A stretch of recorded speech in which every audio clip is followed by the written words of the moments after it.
Bienvenidos al segundo video de la asignatura de creación a nueva creación.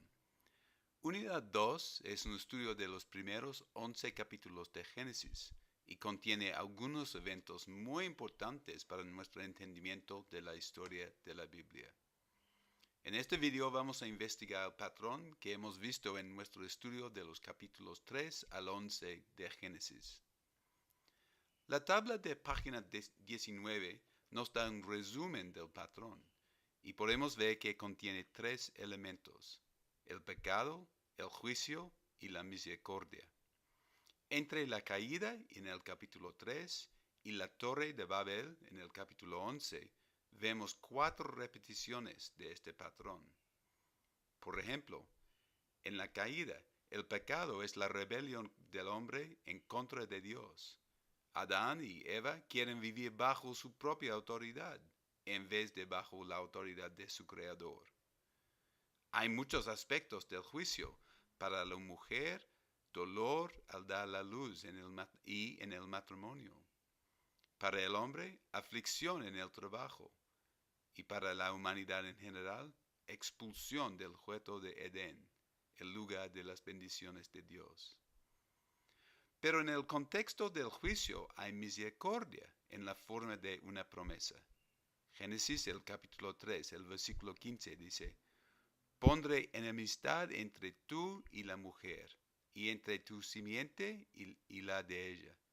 Su simiente te aplastará la cabeza, pero tú le morderás el talón.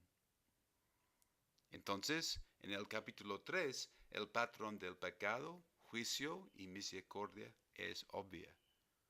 Pero ¿dónde está el patrón en los siguientes capítulos? Vamos a investigar la narrativa del diluvio y es claro que podemos ver el mismo patrón. La narrativa del diluvio nos viene después de la lista de los descendientes de Adán en el capítulo 5 de Génesis.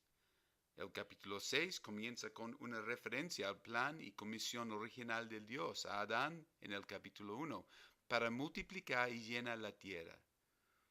Pero en el contexto del crecimiento de la humanidad hay una declaración terrible. Génesis, el capítulo 6, el versículo 5.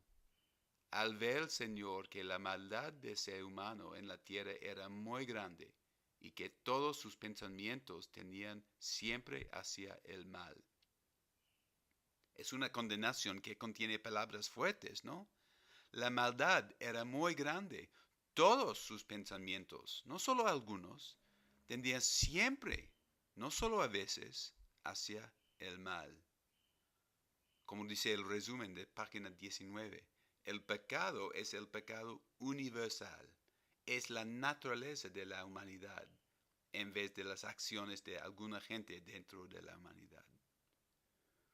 Estamos 3 capítulos después de la caída y la propagación del pecado es completo. Toda la humanidad es bajo su influencia. La pregunta es, ¿cuál será la respuesta de Dios a esta situación? El segundo elemento del patrón es juicio. Génesis, el capítulo 6, del versículo 7 al 8.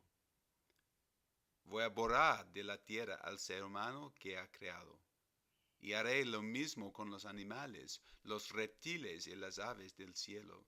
Me arrepintió de haberlos creado, pero Noé contaba con el favor del Señor. En este versículo vemos la declaración del juicio divino que la tierra y la humanidad va a sufrir. Es un juicio universal. Toda la creación va a sufrir. Un juicio justo, porque todo la es contra al Dios. En los siguientes capítulos vemos la realidad de este juicio. En el capítulo 7, los versículos 20 a 23 dicen: El nivel de agua subió más de 7 metros por encima de las montañas. Así murió todo ser viviente que se movía sobre la tierra, las aves, los animales salvajes y domésticos, todo tipo de animal que se atrasaba por el suelo, y todo ser humano. Pereció todo ser que habita la tierra firme y tiene aliento de vida. Dios borró de la faz de la tierra a todo ser viviente, desde los seres humanos hasta los ganados, los reptiles y las aves del cielo. Todos fueron borrados de la faz de la tierra. Como hemos visto en el capítulo 6, en el contexto de la declaración del pecado universal, aquí en el juicio vemos el vocabulario de todo. Así murió todo ser viviente, todo tipo de animal, todo ser humano. Pereció todo. Dios borró de la faz de la tierra a todo ser viviente. Todos fueron borrados de la faz de la tierra. La respuesta del pecado universal es un juicio completo. Pero hay misericordia, el tercer elemento del patrón. En el capítulo 6, el versículo 8, en el mismo momento de la declaración del juicio, dice: pero Noé contaba con el favor del Señor. Y en el capítulo 7 vemos qué significa este favor. El versículo 23. En el contexto del juicio universal, solo quedaron Noé y los que estaban con él en el arca. En el contexto del juicio, la misericordia de Dios es evidente en la salvación de Noé y su familia. En los siguientes capítulos, después del diluvio, vemos la recreación de la tierra y la familia de Noé y los animales preservados por el arca son un elemento importante de este proceso. Pero en el capítulo 11 vemos cómo Dios va a usar la familia de Noé para salvar toda la tierra en una manera permanente. El hijo de Noé, Sem, tiene un hijo, Arfaxad. Y si seguimos la línea de Sem y Arfaxad por Génesis 11, del versículo 10 al 26, hallamos a Abraham, el hombre que va a recibir las promesas de Dios, promesas que van a cambiar la historia del mundo. Pero esta es una historia para la próxima unidad.